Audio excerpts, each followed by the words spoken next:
Notre fille et son petit ami, Dan, avaient emménagé ensemble seulement 6 mois après le début de leur relation. Et bien que leur histoire ait été rapide, ils parlaient de mariage et semblaient sincèrement engagés. Mais lorsque Phil, mon beau-père, a appris que Dan passerait Noël chez nous, il a réagi avec une hostilité manifeste, refusant de l'héberger et insistant sur le fait que, puisque c'était sa maison, sa décision était sans appel, ignorant complètement l'attitude plus accueillante de sa femme. Malgré nos tentatives pour suggérer un compromis neutre, comme un déjeuner à mi-chemin entre nos deux domiciles, il est resté sur la défensive, déclarant qu'il n'avait besoin d'en discuter avec personne. Cette position m'a frustrée et dégoûtée, d'autant plus qu'elle venait d'un homme profondément chrétien qui devrait, en théorie, incarner l'esprit d'amour et d'acceptation pendant les fêtes. Nous étions maintenant confrontés au dilemme de savoir comment expliquer cela à notre fille. Mon mari voulait adoucir la vérité, en disant que la visite d'une nuit n'avait pas fonctionné, espérant éviter un conflit, tandis que je pensais qu'elle méritait la vérité, qu'elle devait comprendre que son grand-père désapprouvait qu'elle vive avec Dan et l'excluait de sa maison, et j'étais déterminée à la soutenir, en la laissant choisir comment réagir, sachant qu'elle était assez mature pour gérer la situation. La tension entre mon mari et moi s'est accrue lors de notre dispute sur l'honnêteté face à la diplomatie. Bien que je sois tentée de lui dire franchement que Phil avait déclaré que Dan n'était pas le bienvenu, je reconnaissais aussi le rôle de médiateur de mon mari au sein de sa famille peu encline au conflit. Il s'était longtemps efforcé d'apaiser les tensions entre parents, frères et sœurs et beaux-parents. En poursuivant la conversation, j'ai découvert qu'il appréciait sincèrement Dan et qu'il était tout aussi frustré par le comportement de son père, furieux que Phil puisse rejeter quelqu'un d'aussi raisonnable et bien intentionné.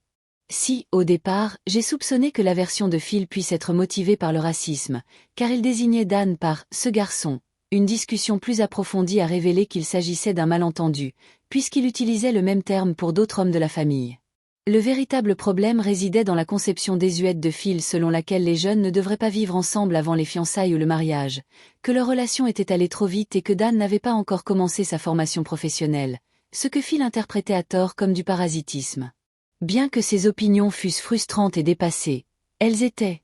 Ce n'était ni malveillant ni raciste, juste rigide et ancré dans la tradition. Une fois ces malentendus dissipés, nous avons trouvé un compromis.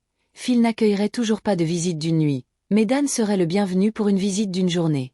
Nous avons convenu de nous retrouver pour déjeuner dans un lieu neutre, permettant ainsi à notre fille et à Dan de se joindre à nous et de décider eux-mêmes de la suite des événements. Lorsque j'ai finalement parlé à notre fille, elle a immédiatement compris la situation, plaisantant même sur le côté vieux jeu de son grand-père. Nous avons discuté ouvertement de la façon dont les membres de la famille réagissent différemment lorsque les relations évoluent rapidement, reconnaissant que les attitudes changent avec le temps et que grand-père ne connaissait tout simplement pas encore Dan. Je lui ai rappelé que son père et moi la soutenions pleinement, ce qui l'a rassuré et lui a donné confiance. Finalement, ce qui avait commencé comme un conflit tendu, voire explosif, au sujet d'une visite pour Noël s'est transformé en une leçon de communication, d'honnêteté et de compromis. Les malentendus ont été dissipés, les attentes clarifiées, et chacun a pu profiter des fêtes dans le respect des limites individuelles, tout en préservant les liens familiaux. Bien que la situation ait manqué de la confrontation dramatique que certains auraient pu attendre, elle a abouti à une solution où notre fille, Dan, mon mari et même Phil ont pu coexister pacifiquement, partager un repas et mieux se comprendre. Un véritable témoignage de patience, de dialogue et de la reconnaissance que parfois, l'amour et le respect impliquent d'accepter les différences tout en soutenant ceux qui nous sont le plus chers.